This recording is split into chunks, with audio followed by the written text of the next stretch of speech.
Thank you. I'm a Palo Alto resident and founder of mental health company MoodFit. When people talk about pickleball, the narrative is often so much about the noise, parking, some perceived battle with tennis. But I'd like to suggest that the discussion really needs to be about the incredible wellness benefit that pickleball delivers to the community. And that all the other items need to be considered, but to be considered in the context of that wellness benefit.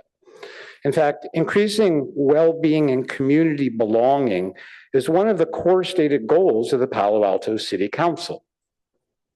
In specific, mental health challenges and the loneliness epidemic are huge societal issues that cause great suffering to those affected and to those around them. So many families know this struggle firsthand. Two-time Surgeon General Vivek Murthy has said, given the health consequences of loneliness, we must prioritize building social connection just as we've prioritized tobacco, obesity, and substance use disorders. If I told you there was a solution to significantly address these community issues that was finally at our fingertips, I'd hope the first words out of your mouth wouldn't be, what about the parking? To measure the impact of pickleball on wellness, I'd suggest we consider things like the amount of wellness delivered per square foot or per dollar. One of the options being considered is the repurposing of 2 underutilized tennis courts into 8 new pickleball courts, which could support up to 32 times more player games and interactions, giving residents a chance to play and create social connections instead of waiting. Regarding dollars, the Palo Alto Pickleball Club has actually proposed paying for the court expansion to deliver this community benefit. In summary, the social wellness created by pickleball is unmatched. Despite its incredible popularity that has far surpassed tennis and golf and other sports, Palo Alto has 240% more tennis courts than pickleball courts, 240% more. And as noted, each pickleball court can generate 32 times more social connections, which is at the heart of pickleball's open play format. Considerations like parking do need to be addressed, and the Pickleball Club has a demonstrated track record of working closely with the city on such tasks.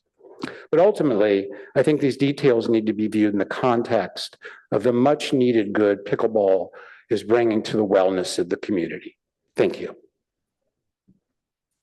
Thank you. Next up, we have David S.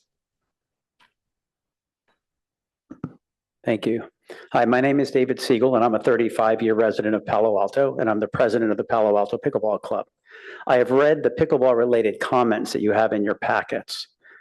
I was happy to read that most of them include agreement that the courts are overcrowded and that wait times are unacceptable. This is a reflection of the points Ron just made regarding how pickleball addresses health, wellness, and the building of community unlike any other sport. But allow me to address some of the specific concerns that were raised in the comments. First, parking. More courts may or may not impact parking. One of the comments mentioned 60 people playing and 100 people waiting. New courts would absorb those waiting and might have no parking impact. That said, I recognize that during peak times, evenings and weekends, more parking would be welcome. The club has already secured an additional 35 parking places through an agreement with our closest neighbor to be available during these peak times. That is more than enough to cover any court expansion and then some. Second, tennis. We're 100% supportive of tennis in Palo Alto. There are 51 courts in Palo Alto and only 15 pickleball courts. These 15 pickleball courts represent the space equivalent of about 4 to 5 tennis courts. Pickleball exceeds tennis today in popularity and growth. Reflecting this popularity, the Palo Alto Tennis Club has about 125 members, the Pickleball Club 1,500 members at the end of 2024, about 900 of them being Palo Alto residents. Today, there is no comparison or equity between tennis and pickleball. Fourth, residential preference. The primary beneficiaries of the Mitchell Park courts are people that live and work in Palo Alto. The recreational activities are open to residents and non-residents alike. In fact, pickleball prides itself on being inclusive by age, ability level, gender, socioeconomic position, and place of residence. PA residents benefit by having others of varying ability levels that come from the surrounding communities. Without it, the play would be that type of play would be not available for our residents. Fifth, noise. Pickleball is louder than tennis, but there are many noises in and around Mitchell Park from a variety of sources. That said, we have conducted our own study and have members that live very close to the courts. Some of the comments made alleging the hearing of the play by neighbors, the closest of which is 450 feet away, are exaggerated. I encourage commissioners to walk those neighborhoods and listen for yourselves. Lastly, economics. Building courts from the ground up costs millions of dollars, impacts green and open space, and takes years to complete. Converting tennis courts costs about $100,000 or so and would be borne by the pickleball club and donors. The taxpayers of Palo Alto's would pay zero. Finally, while the pickleball club has made a suggestion for an expansion plan, it is only that, a suggestion. We expect the city to evaluate this suggestion amongst others. Thank you for your time.